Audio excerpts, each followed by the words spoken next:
Aquí claramente el apóstol Pablo está dando instrucciones específicas al pastor Timoteo, al hermano Timoteo, que es un pastor joven, ¿ya? Entonces está haciendo lo mismo que en el fondo estamos haciendo con ustedes, porque esta nivelación doctrinal tiene como propósito poder enseñar a que los hermanos creyentes puedan edificarse en amor y además crecer en la gracia del Señor, de tal forma que podamos todos juntos llegar a la unidad de la fe. Eso es lo que dice el libro de Efesios también. Por lo que conlleva un trabajo de discipulado, bienvenidos, de discipulado y de instrucción bíblica correcta para poder tener la sana doctrina. Entonces, ¿cómo ustedes saben, cómo se asegura un hermano que está sentado oyendo un sermón, donde sea? Es decir, si lo ven por YouTube, si ven un sermón por Facebook, si ven un sermón por cualquier red social, o escuchan en la casa del Señor, ya sea que estén en la iglesia local, como es el caso de nuestra iglesia, y además también si, por ejemplo, van de visita a otra iglesia, ¿cómo ustedes tienen la certeza de que lo que están oyendo es palabra del Señor? Porque lo que dice aquí claramente, que la sana doctrina va a ser escasa en los postreros tiempos. Entonces, en medio de toda una distorsión, que ya con algunos hermanos hemos conversado, de hecho el mensaje de hoy tiene mucho que ver con eso, con la caricaturización del Evangelio, es decir, una caricatura del Evangelio y no el Evangelio real, ¿ya? Entonces, ¿cómo nosotros podemos combatir contra estas cosas que de pronto vienen bombardeando la iglesia y finalmente distorsionan la visión de lo que nosotros podemos ver en las Escrituras? Por lo tanto, la instrucción del apóstol Pablo es que use la palabra, que vaya a la Escritura y predique esa palabra. ¿Cuál palabra? No es un mensaje inventado, son fundamentos, principios teológicos que están ya fundados por los apóstoles. El Señor le entregó a la iglesia a través de los apóstoles, pero principalmente a través de Jesucristo, que es el fundamento de nuestra fe. Cristo, Jesús, es nuestro fundamento. Él es la roca donde los que edifican su fe. Por lo tanto, nosotros, como constructores de esta fe, vamos sobreedificando bajo el fundamento de Cristo y lo que ya los apóstoles pusieron como fundamento. Porque los apóstoles no hablan de sí mismos, sino apuntan todos a Cristo. Por lo tanto, Cristo es esa piedra angular, el radiel del cimiento, ¿verdad?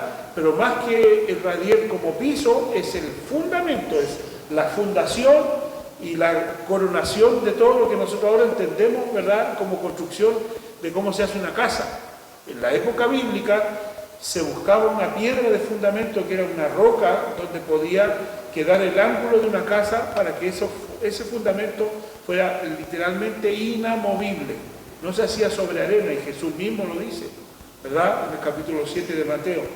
¿A qué compararé a un hombre que hace su casa sobre la arena? Que vienen los ríos, que vienen los vientos, las lluvias.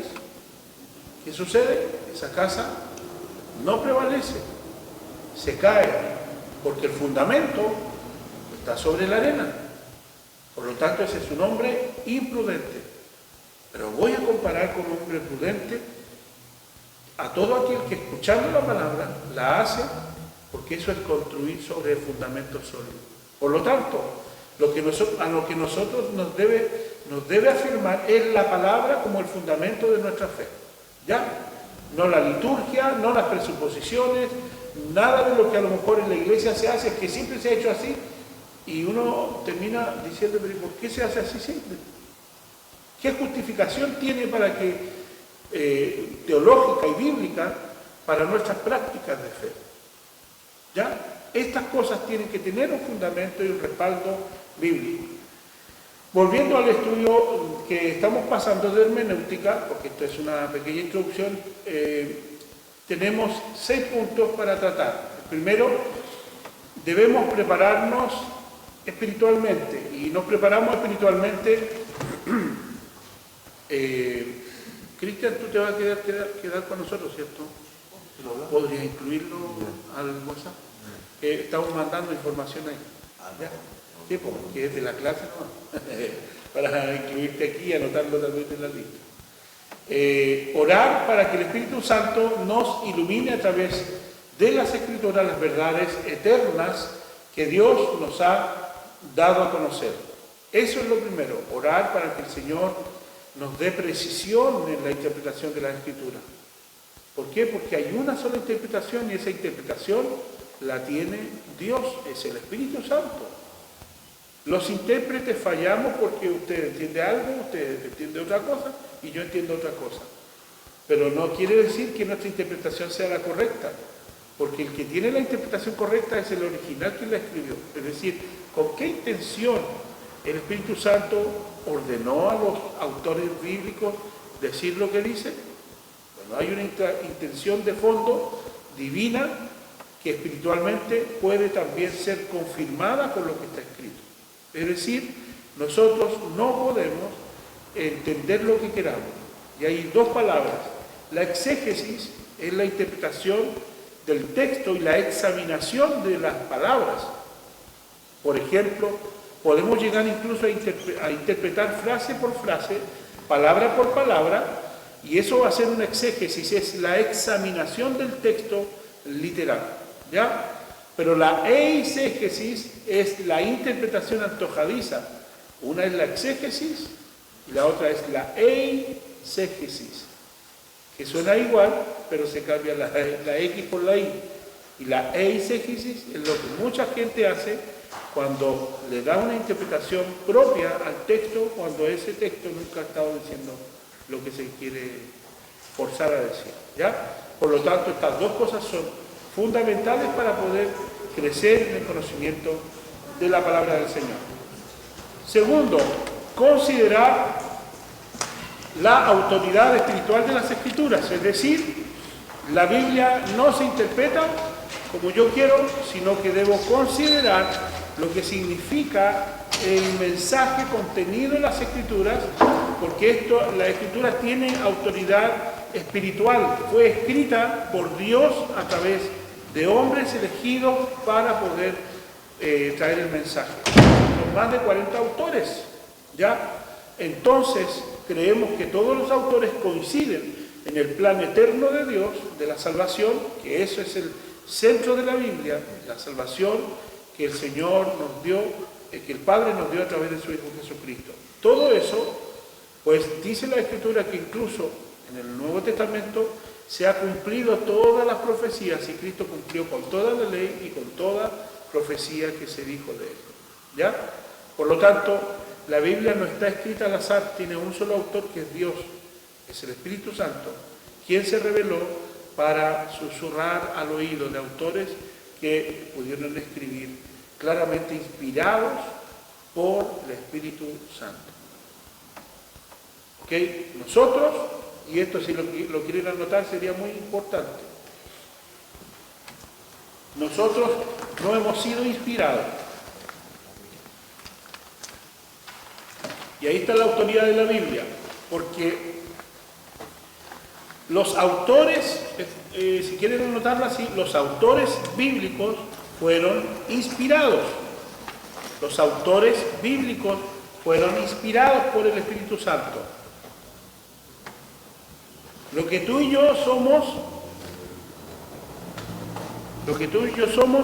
es que el Señor nos ilumina.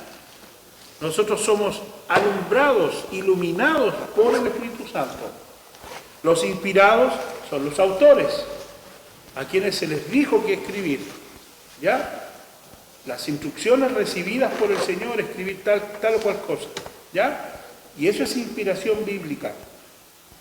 Pero nosotros hemos sido iluminados para entender esa inspiración bíblica.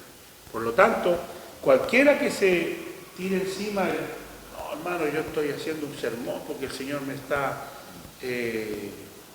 revelando cosas. No, nosotros somos iluminados por las Escrituras. Pero a los que se les reveló la palabra fue a los escritores bíblicos. A ellos se les dio instrucciones específicas.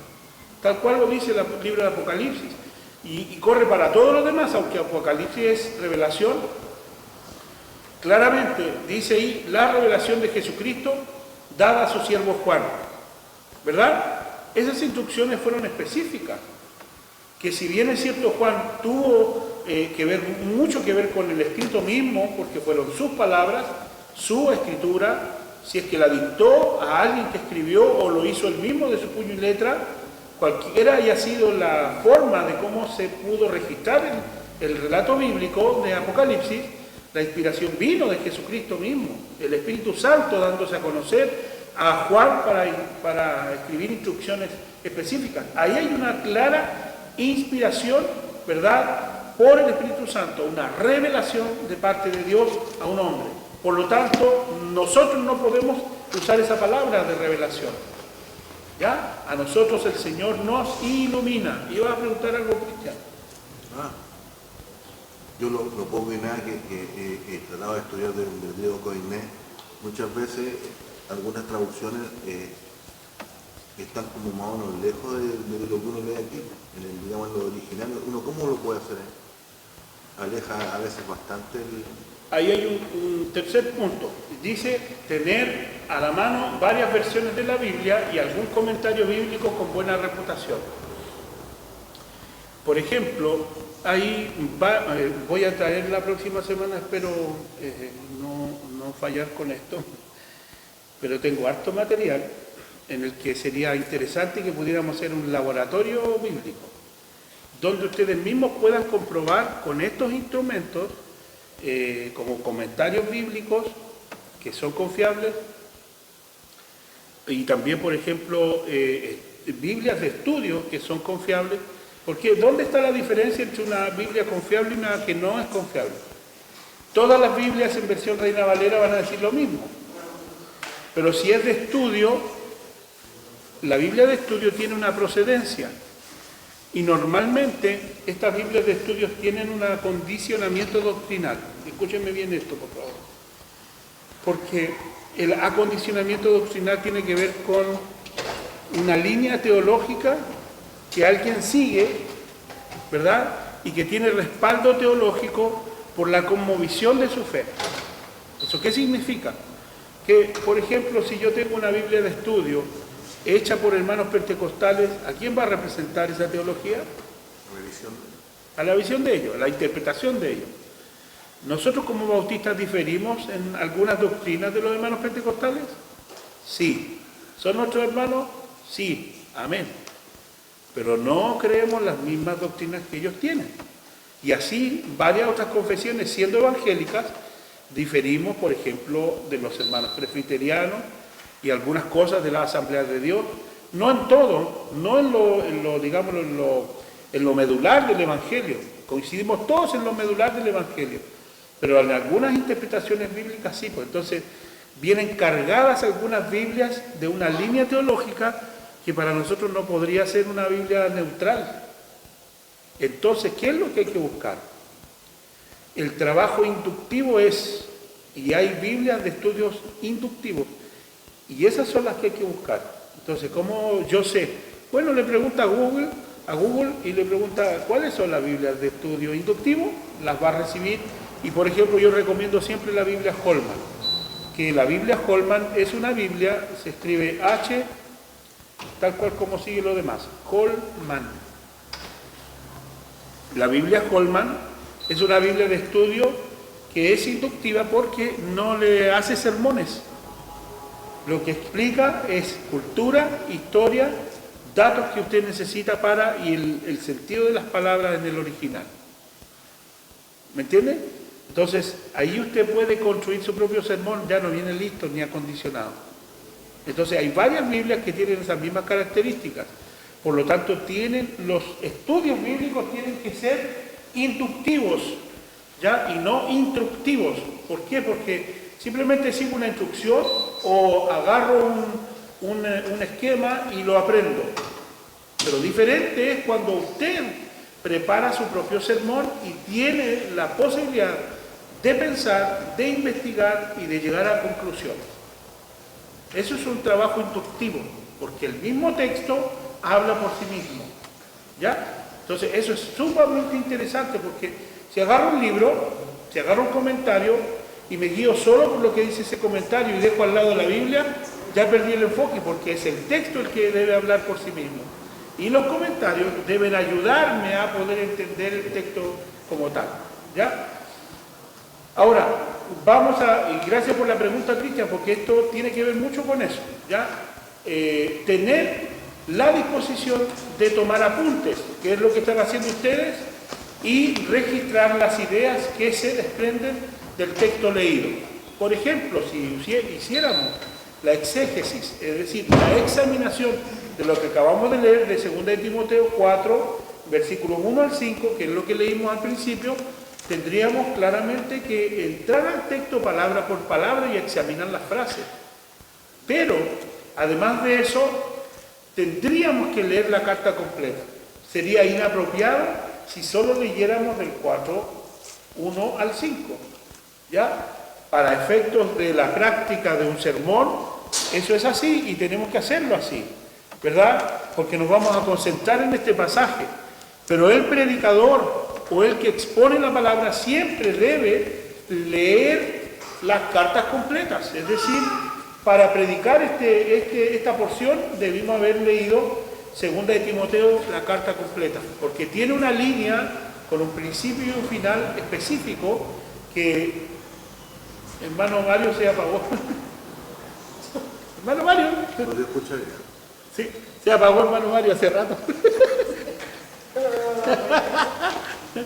Hola, bienvenido. Y digo esto porque leer las cartas, ahí el tópico 5, libros completos de la Biblia en una lectura general del texto tiene que ver con que usted va a agarrar el texto bíblico, porque nos estamos preparando para leer la Biblia, ¿cierto? Gracias. Nos estamos preparando para leer la Biblia, entonces elegimos ya al principio 2 de Timoteo capítulo 4, versículo 1 al 5. ¿Qué tenemos que hacer cuando estamos frente a la Biblia, al pasaje bíblico? Háblalo por favor en donde aparece. Entonces, ¿qué tendríamos que hacer en resumen? 2 de Timoteo 4, del 1 al 5. Comenzamos leyendo este pasaje, ¿cierto? Sea la razón por la cual sea que elegimos este pasaje, sea porque el pastor Leo lo citó ahora, o porque venga en un rato más a la colación al texto de la predicación, o porque a mí me pareció leerlo y me resultó interesante leerlo. ¿Qué tengo que hacer? Aparte de leerlo, la instrucción sería abrir la carta e identificar. ¿Cuántos capítulos tiene esta carta de 2 de Timoteo? ¿Cuántos tiene? 4 capítulos, ¿cierto? 4 capítulos. Entonces, si yo leo este pasaje, ¿qué tendría que hacer entonces para darle el contexto completo? Leer los 4 capítulos, la carta completa. Ahora, ¿cuántas veces debo leer esa carta? En el momento en que me siento a leer. 4 veces. Entonces, después ahora voy a separar el texto, que es el que eligió el pastor Leo, y digo, lo entiendo mucho más porque he leído el contexto de la carta entera. Porque si ustedes, mira, no diría por nada, estaría diciendo el apóstol si obviáramos el capítulo 3. Por ejemplo, ¿qué dice el capítulo 3? Léanlo por favor, alguien que lo lea, fuerte y claro. Hermano Bernardo, ¿puedes leer? Recuerda que en los últimos días llegarán tiempos difíciles. La gente se volverá egoísta, amante del dinero, fanfarrona y orgullosa. Se insultarán unos a otros, no obedecerán a sus padres, no darán ni las gracias y serán mundanos. No sentirán afecto por los demás, ni estarán dispuestos a perdonarlos. Hablarán con maldad, estarán fuera de control, serán crueles, y odiarán el bien. En esos mismos días la gente traicionará a sus amigos, amará sin pensar, actuará sin pensar, se enorgullecerá de lo que sabe y en vez de amar a Dios, amará los placeres. El 5, mira, lee el 5 con claridad, por favor. Y ahí vamos a quedar. El 5, Sí, el que sigue. Tan chiquitito. El El 5, el que sigue. Sí, Versículo.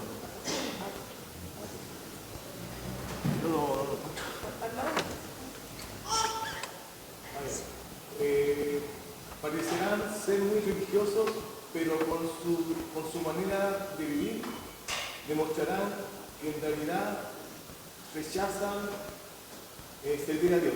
ok, ahí está. Entonces, le dice en el capítulo 4, ya con esa información tenemos suficiente. ¿Por qué? Porque el apóstol Pablo le está diciendo del carácter de la gente de los últimos tiempos, pero es más allá. Tanto así que la forma de presentar este tópico del apóstol Pablo, de la instrucción, de la necesidad de abrir las escrituras y de enseñarlas, de predicar continuamente, de instruir, de redarguir, es porque el sistema del mundo, de lo que está explicando Pablo, es que en los posteriores tiempos va a venir gente orgullosa, sin afecto natural, implacable, mentirosos, blasfemos, mal hablados, y hay una cantidad de cosas injuriosas, lleno de descripciones que describen a una sociedad que está desbordada, una sociedad que está lejos de toda instrucción bíblica. Por lo tanto, dice el versículo 5, por ejemplo, en la Reina Valera del 60, que tendrán apariencia de piedad, hablando del Evangelio. Cuando habla de piedad, está hablando del Evangelio. Ahí lo traducía como religioso, ¿verdad? Que tendrán apariencia religiosa, pero negarán la eficacia de ella. Es decir, pueden ir a la iglesia, pero ¿realmente son cristianos? ¿Son creyentes? No. A estas personas se evita. Estos religiosos, que lo único que hacen y consiguen es vivir su vida a su manera, pero con una vida religiosa que aparentemente es aceptable, pero en la realidad, con sus hechos, niegan la eficacia de toda transformación, supuesta transformación que han vivido en el Evangelio. Por eso que encontramos en la iglesia hermanos carnales, hermanos que no se han convertido, hermanos que siguen sus propias disoluciones, es decir, se diluyen en sus propios pensamientos, y lo dice aquí el apóstol Pablo. Se amontonarán, versículo 3 del capítulo 4, se amontonarán maestros conforme a sus propias concupiscencias. La traducción de concupiscencia serían sus propios deseos. ¿Se entiende? Por lo tanto, la instrucción bíblica es sumamente importante. Entonces, para darle contexto a lo que leemos en un versículo bíblico, sería muy necesario leer cartas completas, leer libros completos de la Biblia en una lectura general del texto, es decir, unas 4 veces que pasemos por la carta completa y luego nos vamos a sumergir en el texto específicamente. ¿Se entendió? Entonces necesitamos darle contexto a toda la carta, de principio a fin, porque fueron cartas que inician con un saludo y que terminan con una despedida. Y en esas, hasta en la despedida y en el saludo, hay instrucción de parte del Señor para Timoteo, en este caso de parte de Pablo. ¿Ya? Por eso que se hace muy importante tener estas herramientas muy claras. Sexto, releer, que es lo que estamos diciendo, en porciones de párrafos más pequeños. Es decir, cuando ya hemos leído la carta completa y tenemos elegido el pasaje que queremos leer, es releerlo 1, 2, 3, hasta 4 veces, porque eso a usted le dará mayor claridad de las oraciones, de las comas. ¿Sabía usted que una coma en nuestro idioma cambia todo el sentido de una oración? Una sola puntuación, un solo signo de puntuación cambia completamente la oración. Por ejemplo, si tenemos esta, ¿cómo se llama? Siempre se me olvida. El signo de exclamación. ¿Qué significa eso? ¿Qué ¿Qué significa un signo de exclamación en una oración? Como una...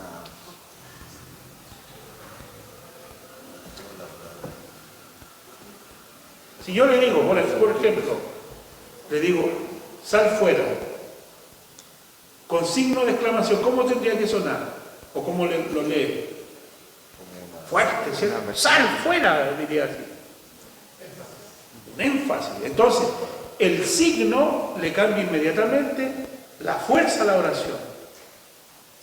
Porque no es lo mismo decir sal fuera que gritar sal fuera de aquí. ¿Me entiendes?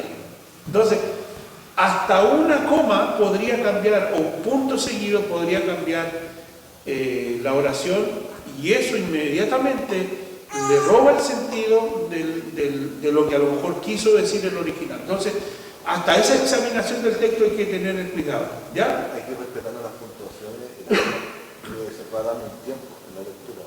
Sí, por supuesto. Los cambios de la... Es que esa por una parte es la lectura, pero la interpretación, en lo gramatical, es decir, en la escritura misma, si yo cambio algo de una puntuación, hay un problema. Pero, por ejemplo, ustedes a lo mejor se van a sorprender con lo que voy a decir. Y esto para los hermanos que está quedando grabado es muy importante. El Apocalipsis tiene ciertas advertencias contra aquel que cambia una coma. ¿Sí o no? ¿Lo han leído eso? A ver, busquémoslo para ser bien preciso.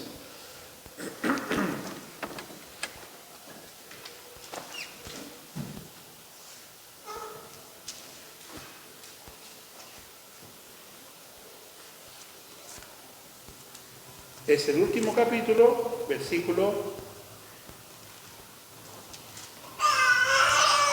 18 y 19.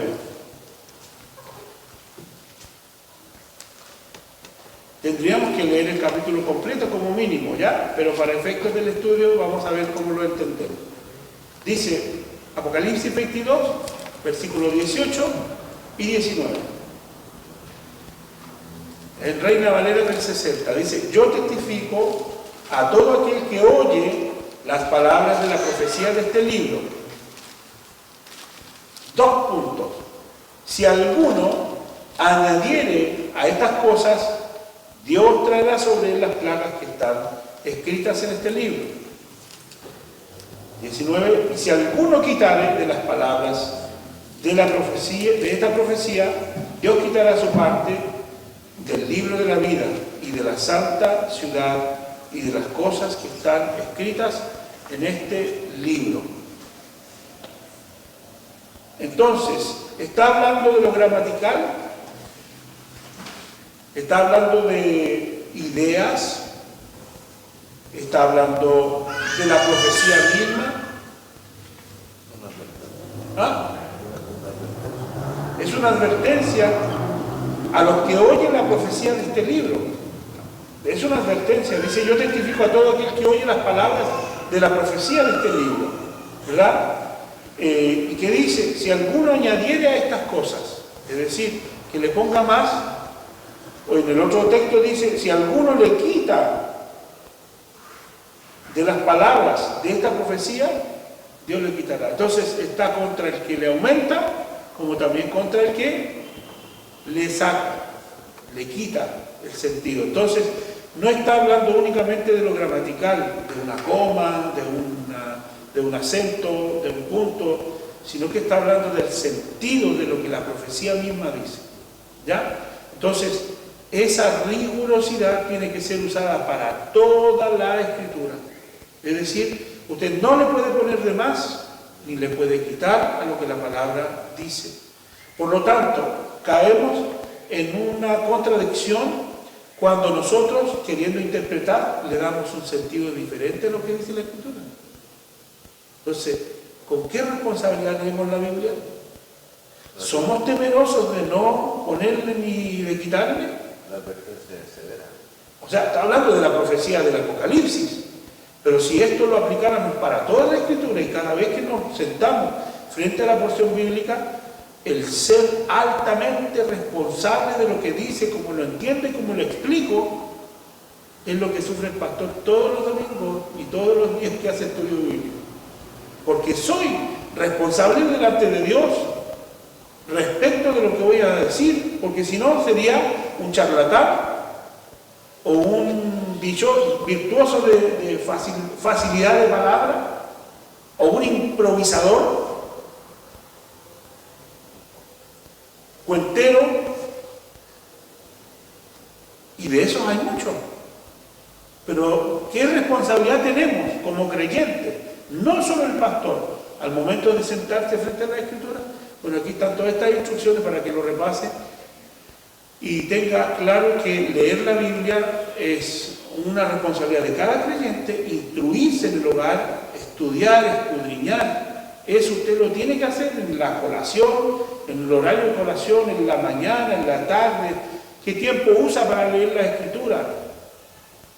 Podemos ver las películas que queramos, pero hágase el tiempo de ir a la Biblia, al papel, subraye su Biblia, si la quiere subrayar, destáquela con algunos textos bíblicos, póngale ayuda de memoria o un marcador de papel, como quiera, hágalo, tenga una Biblia a lo mejor para salir, pero otra para estudiar. ¿Ya? Aquí concluimos con esta parte que es muy interesante, que es cómo debemos prepararnos espiritualmente. Ahora vamos a los métodos interpretativos equivocados. Aquí voy a pasar rápido porque ya ustedes lo tienen y hicimos una clase ya con respecto a esto. Hay 3 métodos por lo menos que son interpretativos, pero que están equivocados. El primero es el método racionalista, para que se lo aprendan. El método racionalista, que busca, ¿verdad?, tener toda la instrucción respecto de una cosmovisión racional, es decir, darle una explicación a los textos que son altamente espirituales y sobrenaturales, entenderlos desde la racionalidad, es decir, darle una interpretación distinta a lo que dice el texto. Y el racionalismo tiende a aterrizar todas las cosas. Y hay otro método que hace todo lo contrario. Por lo tanto, el racionalista tiende a desvirtuar lo espiritual y a bajar, digámoslo, la naturaleza divina de los milagros y cosas excepcionales que han ocurrido en la Biblia. ¿Ya? Entonces el método racionalista explicaría de manera diferente un pasaje bíblico al cómo debería entenderse correctamente. ¿Ya? El método alegórico místico, esto es al revés, todo lo contrario. Piensa que toda la Biblia es una alegoría, es decir, son historias que están envueltas en un manto de misticismo, de oscurantismo, de historias que tienen una profundidad mayor a lo que se lee. Entonces le buscan esa profundidad a través de lo místico y de la alegoría. Es decir, este texto dice algo más que esto. La diferencia entre una parábola y otros textos bíblicos, como el libro de los Hechos, las parábolas de Jesús, y si es que aparecen en otras partes de la Biblia, parábolas, porque lo aparecen, las parábolas son historias alegóricas, lo que no significa que toda la Biblia sea una alegoría. Por lo tanto, la alegoría o el estilo gramatical de la alegoría aparece en la Biblia, pero en porciones específicas. Como por ejemplo, lo que acabo de decir en Mateo capítulo 7. ¿A qué compararé a un hombre imprudente que oyendo la palabra, ¿verdad?, y no la vive, no la cumple, como un hombre que construyó sobre la arena? Y ahí parte la alegoría. Y a quien escucha la palabra y la guarda y la vive, lo voy a comparar con un hombre que construyó sobre la roca. Y ahí de nuevo pasa la alegoría. Pero esa historia está en un contexto más amplio, en donde se está explicando, y Jesús está en el Sermón de la Montaña, en el capítulo 5, aparte del Sermón de la Montaña, y termina en el capítulo 7, versículo 29. Entonces, lo que el Señor está hablando cuando dice eso, está recordando todo lo que ha dicho desde el capítulo 5, es decir, las bienaventuranzas. De ahí parte todo el Sermón de la Montaña. Cuando uno estudia, nunca comentar, como decía usted al principio, hay mucha teología en teólogos sin misticismo. Sí. Hay que tener cuidado, porque hablaba justamente de lo que Justamente. Entonces, El primero, racionalista. El segundo, método alegórico místico. Y esto lo usan mucho hermanos que, por ejemplo, voy a hacer una predicación, voy a inventar una predicación rápida, ¿ya? Sobre Daniel. Daniel en el foso de los leones. Y tus leones. Y empieza el mensaje. Esos leones que te atemorizan. El león que quiere devorarte, ese león de la economía. El león de tu matrimonio, tu esposa, una leona. El león de tu marido. Ese león que te asusta, que es tu jefe, que empieza a darle. Y estos telepredicadores usan así. Y ellos normalmente, y a lo mejor no lo saben, usan este método alegórico místico, porque Daniel estuvo en un foso de leones, ¿sí? ¿Y eran leones verdaderos? ¿Sí? ¿Se lo comieron? ¿Quién lo detuvo? El Señor. Bajó el ángel y cerró la boca de los leones.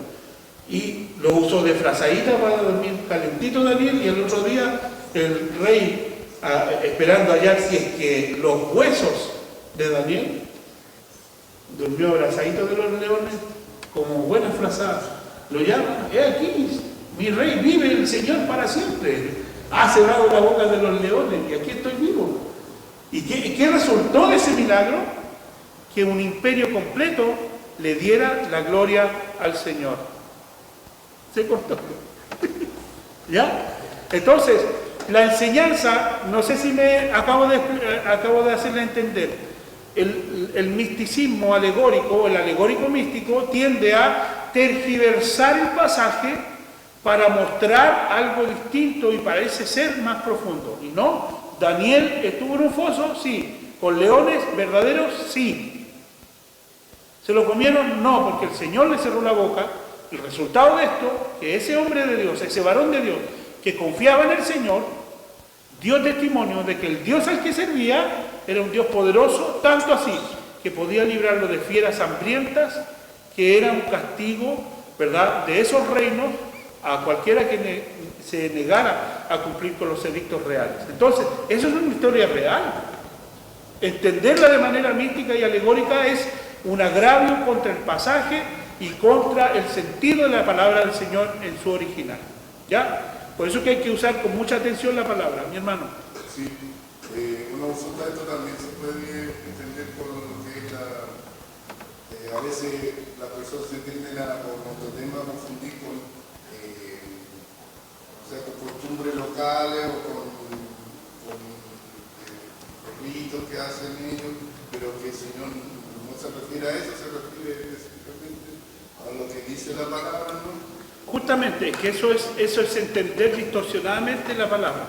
¿Por qué? Porque hemos estudiado en estos dos capítulos que nosotros tenemos una complicación al mirar el pasaje bíblico, porque culturalmente estamos condicionados. Somos chilenos, mi hermana es boliviana, otros son peruanos, tenemos cubanos, tenemos hermanos venezolanos y colombianos, y creo que hay chilenos. Algunos que otros. No, pero tenemos. Entonces, culturalmente estamos condicionados. Y entender desde la cultura actual la palabra es un agravio, es casi lo mismo. ¿Por qué? Porque muchas de las cosas que nosotros entendemos y que podemos, como cosmovisión cultural, aceptar. Por ejemplo, este es a lo mejor un mal ejemplo, pero lo voy a hacer igual. ¿Sabían ustedes que en Ecuador los hombres de 60 años pueden tomar por esposa a una niña de 12 años? ¿No sabían? ¿Eso es aceptable en Chile? ¿Podían ustedes, y aquí va el ejemplo tomado de esto mismo, entender que Salomón tuvo varias esposas y muchas concubinas? ¿Se acuerdan del profeta de Peñalolén? que salió en las noticias? ¿Cuántas esposas tenía? Otro que se creía Abraham, padre de multitudes, entonces estaba teniendo muchas esposas para tener muchos hijos, para cumplir la palabra. Eso es una descontextualización de las Escrituras, para justificar una hambre diabólica, a lo mejor hasta patológica, de un hombre que desea tener muchas mujeres. ¿Será el sueño de todos los varones? Si ya con una es difícil para muchos. Entonces, ese es el punto. El punto es cómo interpretamos el pasaje bíblico y culturalmente lo aplicamos, porque ahí está la gracia de la palabra, porque estamos distanciados de la cultura y no podemos entender desde nuestra cosmovisión y cultura el pasaje bíblico, porque ahí estamos condicionando a la Biblia a lo que yo creo. Y obligo a la Biblia a decir o a instruir lo que yo estoy entendiendo. Entonces, el último método es el dogmático, de estos tres, ¿ya? Y el dogmático es justamente ese método, bueno, ahí ya explicamos el método alegórico místico y el racionalista, pero el método dogmático se resume como el método en donde la Iglesia da instrucciones específicas para que sean atendidas. Y dos ejemplos. Se es dogmático toda vez que yo le digo, como pastor a la Iglesia, el próximo domingo vamos a venir todos con corbata en mano, porque la Biblia dice que hay que venir así. ¿A dónde lo dice la Biblia? Si alguno dice pastor, pero la Biblia no dice que hay que venir con corbata. Es que yo soy el que está mandando, pues, hermano, y soy el pastor de la Iglesia. Me he vuelto dogmático porque estoy inventando una instrucción que aparenta espiritual, desprendida de la Biblia, cuando no tiene ninguna justificación. Por lo tanto, el dogma, aunque nosotros usamos dogmas, porque el dogma viene de doctrina, nuestra doctrina es bíblica, única y exclusivamente bíblica. Pero nos volvemos dogmáticos toda vez que le quitamos autoridad a la Biblia por dar una instrucción pseudo espiritual, y la Iglesia camina en una tradición que es más poderosa que la Biblia. ¿Qué le pasa a los católicos? Los católicos tienen la problemática de ser dogmáticos, porque la Santa Iglesia, ¿verdad?, de Roma y el Papa y todos los, ¿cómo le llaman a los cardenales? Y todos los que están en autoridad, ¿verdad?, esa gente se pone a estudiar la Biblia y da las instrucciones, y este es el resumen doctrinal de lo que cree la Iglesia Católica, y eso está a veces hasta por sobre la Escritura. El Papa incluso, más de una ocasión, más de algún Papa ha dicho que la Biblia es un libro viejo, como lo dijo el Papa anterior que falleció. ¿Y son leyes las palabras de Dios? ¿Ah? Las encíclicas son leyes. Sí. Entonces, por ejemplo, ¿sabían que los testigos de Jehová también ellos estudian mucho la palabra? Tienen una nueva traducción de las Escrituras que es solo de ellos, y ya solo con eso se volvieron dogmáticos. Pero el asunto es que la forma como ellos presentan las doctrinas, las presentan desde su cúpula superior, y ellos observan las doctrinas y las llevan a la aplicación. Y por ejemplo, el año pasado, 2025, decretaron los jefes de la organización que las mujeres pueden usar pantalón. ¿Está bien eso? A partir del 2025 las mujeres testigos de Jehová pueden usar pantalón. ¿Se ha dado cuenta de ese detalle? En la calle, o cuando están con el atalaya y ahora tienen una especie de carrito. ¿La han visto con pantalones? ¿Por qué ahora sí pueden tener pantalones? ¿Y por qué antes tenían que solo usar vestido? Bueno, porque la cúpula se juntó y dijo que a partir de tal fecha se decretaba que la mujer sí podía usar pantalón. ¿Por qué en una iglesia pentecostal le prohíben a las mujeres teñirse el cabello, pintarse los labios, usar aro, usar vestido? Porque la interpretación de ciertos pasajes bíblicos se vuelve dogmática, porque prefieren darle lugar a la tradición más que a la interpretación bíblica original. Porque si fuéramos estrictos en esto y dejáramos en algún sentido la interpretación a libre disposición, cualquiera podría interpretar lo que quisiera. ¿Sabía usted que hay pasajes bíblicos específicos en donde el apóstol Pablo le dice a la mujer en la iglesia que tiene que usar velo? Y aquí en la iglesia nadie usa velo. Pero hay iglesias que separan a las mujeres de los varones y las mujeres todas tienen que tener velo. ¿Ha visto esas iglesias? Y son evangélicas. ¿Cómo llegan a la aplicación de ciertas instrucciones? Porque la Biblia debe ser entendida en su contexto, pero aplicada en el contexto actual. Porque si fuéramos literales, tendríamos que andar con túnicas. ¿Y sabe qué nos volveríamos? Nos volveríamos judaizantes. Y hay gente hoy en Chile y en el mundo que se viste a la usanza bíblica porque se volvieron tan locos que con eso piensan que están cumpliendo toda la palabra. Yo fui testigo de una sinagoga judía en Villa Alemana. La visitamos y todo pensando de que eran judíos originales. Yo me puse nervioso y ansioso cuando íbamos a ir para allá.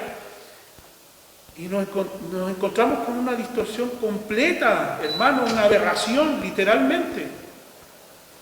Pensando que toda esa gente era judía, entré a la sinagoga con el pastor que íbamos, era porque íbamos a invitar a esa congregación a un evento específico, pensando de que ellos eran judíos legales, originales.